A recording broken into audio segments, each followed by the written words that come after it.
La ville de Gdynia, dans le nord de la Pologne, est depuis quelques années au cœur d'un ambitieux projet de planification de la mobilité durable.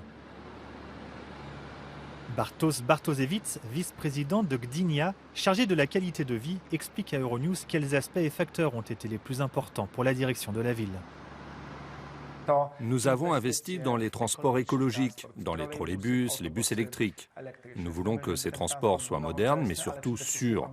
Il s'agit aussi de proposer des liaisons fréquentes dans toute la ville.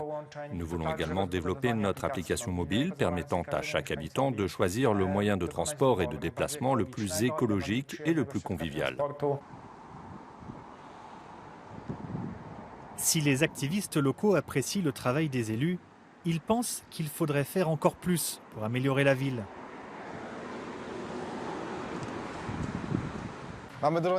Nous avons de grandes incohérences en ce qui concerne les projets de mobilité à Gdynia.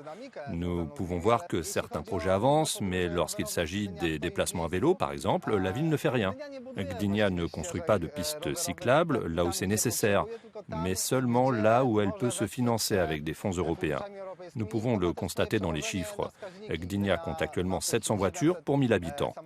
Chaque année, la part des déplacements en transport public diminue. Des investissements tels que la construction d'un parking souterrain en plein centre de la ville ne vont faire qu'accentuer cette tendance négative. L'aspect écologique des initiatives est également important. D'un côté, la ville et les activistes parviennent à planter des arbres dans les rues. De l'autre, il y a des plans pour la construction de routes liées à l'exploitation forestière. Il s'agit d'une route périphérique qui est liée à la plus grande coupe d'arbres prévue depuis des années dans la zone la plus proche du centre, nos poumons verts.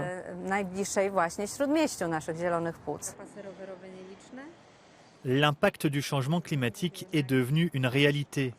Les activistes soulignent que le travail conjoint de la mairie et des habitants est nécessaire. Nous sommes au milieu de cette crise. Nous devons rassembler les meilleures idées et travailler ensemble pour que la ville de Gdynia soit meilleure, plus saine, mieux préparée aux crises et plus résiliente. Gdynia est reconnue pour ses initiatives municipales. Le secret est sans doute l'engagement des élus locaux et des citoyens de la ville pour améliorer leur qualité de vie. Magdalena Hodownik for Euronews from Poland.